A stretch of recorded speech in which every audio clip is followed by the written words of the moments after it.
So every once in a while, there's a phone that comes that fits your pocket, does not break the bank, and doesn't make compromises. Today we look at the OnePlus 8 Pro and whether it's still worth it after the buzz.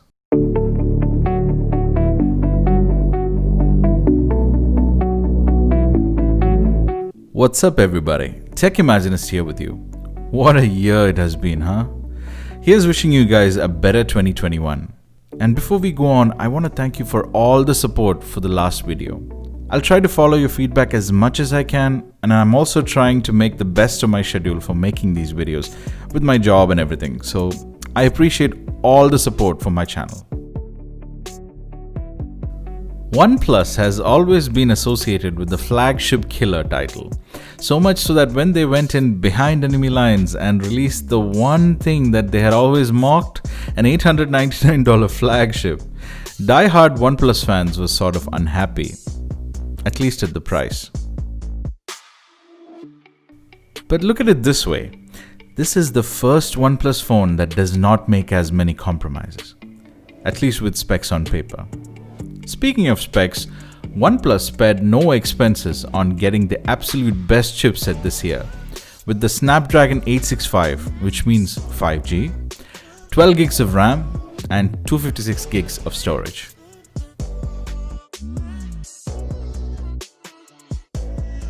The 6.78-inch AMOLED screen features a 120Hz refresh rate, which is most welcome, and yep, you can max it out with QHD+ resolution. Samsung, please take notes. Does QHD+ resolution actually matter?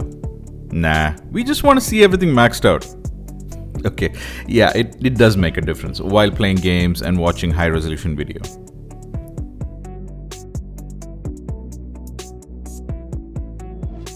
And speaking of video, there are some tweaks available for video enhancement. The Vibrant Color Effect Pro. Yeah, we gotta put a pro at the end of everything, which kind of bumps up the saturation a bit when watching video. And there's also a motion graphic smoothing option. That's a mouthful. If you like your videos butter smooth. Though most cinematic videos are meant to be watched at 24 frames per second for that dramatic effect. Motion smoothing kind of ramps it up to 60 frames per second. I don't prefer motion interpolated videos on today's TVs, but if that's your thing, there it is. The design is the same as the 2019 OnePlus 7 Pro and doesn't change until the OnePlus 8T released in October last year. I love the curves on this design, and at 6.78 inches, it feels good to hold in the hand. That's what she said. Had to make that awkward. The anodized aluminum frame and the fingerprint-proof matte finish on the back glass are welcome touches and gives it a state of flow and doesn't feel like it's different materials put together. It's almost as big as the Note 20 Ultra, but it's wieldy. The Note 20 Ultra always makes me feel like I'm going to battle. I really appreciate the water resistance official IP rating on the OnePlus 8 Pro. The previous OnePlus 7 Pro is said to have water resistance as well, but didn't hold an official IP rating. This has led to some increase in the price of the OnePlus 8 Pro, but it's much lower than sending your phone into service for water damage. Be careful though, the IP rating is like an end-of-the-world insurance policy if you accidentally splash it or drop it in water. Don't do it on purpose. Your wallet will thank you later. Speaking of wallets, a quick word from our sponsor. Just kidding, I just got used to hearing that a lot. Back to the topic. I'd like to clarify that the phone seems to have survived, and so has my heart. If you feel happy that this is my phone and not yours, give this video a thumbs up. And a sub to the channel would be much appreciated. So that's it. Is the OnePlus 8 Pro an all-rounder? We can't decide without checking out the cameras. The OnePlus 8 Pro features a 48 megapixel wide, 8 megapixel telephoto, and a 48 megapixel ultra wide, and tops it off with a 5 megapixel color filter camera, which we don't know what for. The OnePlus 8 Pro has a 2x macro mode that lets you get ridiculously close, and as far as I can tell, it's not a crop. The OnePlus 8 Pro takes some beautiful pictures with the 48 megapixel main camera. There's plenty of detail and pictures look pleasant. In comparison to the 2019 OnePlus 7 Pro, the camera performs better and produces consistent results.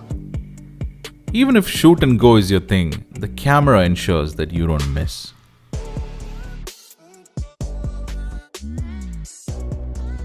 Let's take a look at some of the results beside the Note 20 Ultra.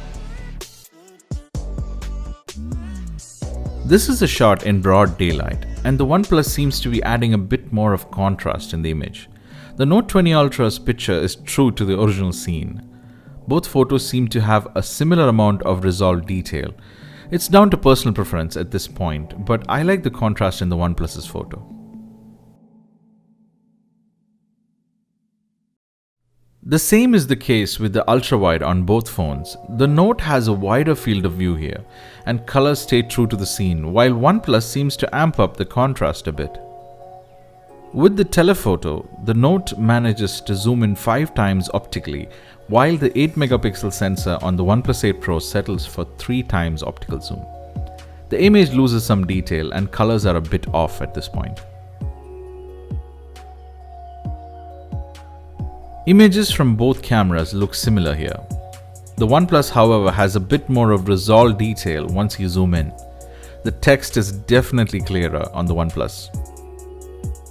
It's the same case in these shots, where the images seem to look similar on first look, but the OnePlus keeps up more detail. On a close-up shot, both cameras manage a good bokeh. However, the colors on the Samsung look better with dynamic range on point. In HDR mode, OnePlus seems to amp up the saturation while Samsung keeps it under check. OnePlus still keeps better detail in the shot compared to the Note 20 Ultra. On the ultra-wide, both shots look similar, with Samsung having the edge for resolved detail. The same is the case with some indoor shots, but overall images look very similar. Let's take a look at a few night shots. Both images are toe-to-toe here with plenty of detail and keeping noise to a bare minimum. In this shot, the Samsung retains some more of color and detailing from the original scene. Both shots capture the ambience and mood of the lighting. The Note seems to have less amount of noise in these shots and more detail. The ultra-wide performs similarly. Samsung here has the advantage of the wider angle. They seem to be doing neck to neck in terms of detail, color saturation, and it's not possible to judge a winner here. Let's take a look at the video performance, shall we? The OnePlus 8 Pro shoots 4K at 60 frames per second. The colors are on point and videos turn out bright and sharp. It managed to keep things looking sharp even on a rainy, gloomy day, without much shakes even when shot from a moving car.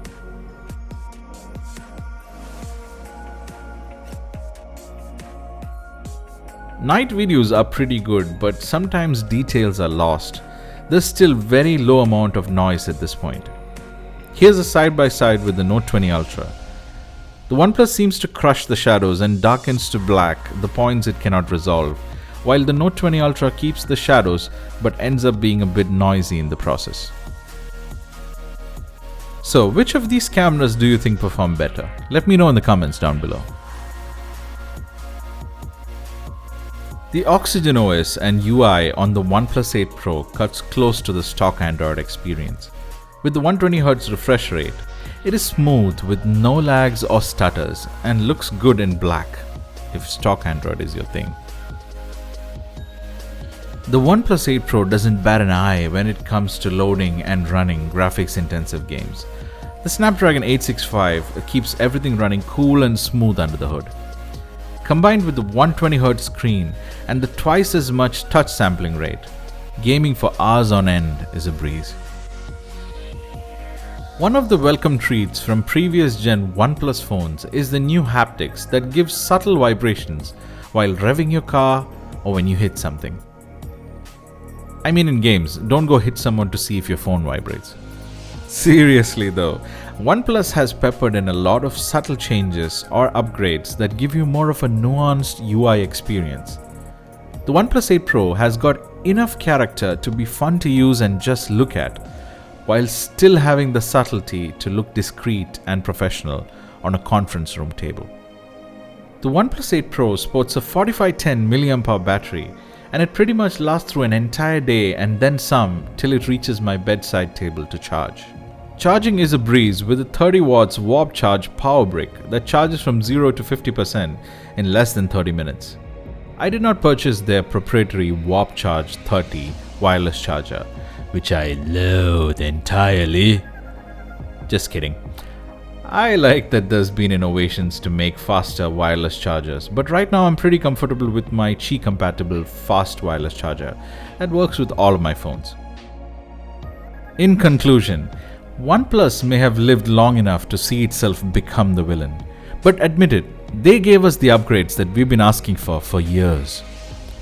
A better camera, wireless charging, and an IP rating so that you can finally take it to the pool without having to worry. Almost 8 months now after its launch, the OnePlus 8 Pro is definitely not the best out there, but it almost can give the likes of the Samsung Note 20 Ultra a run for its money. A phone with killer looks, subtle design choices, and an absolute beast under the hood, with just enough character to balance power user and power play. Power play? Seriously, who writes this stuff? Okay, so if you're looking for a spec'd out Android phone in 2021 for less, the OnePlus 8 Pro is a hard yes. Yep, just working on my rhyming schemes. That's been it, folks. Thanks again for all your support. Consider subscribing to my channel for more videos like this one. Hope you had a very Merry Christmas and a good and happy start to a wonderful new year. And as always, thank you so much for watching.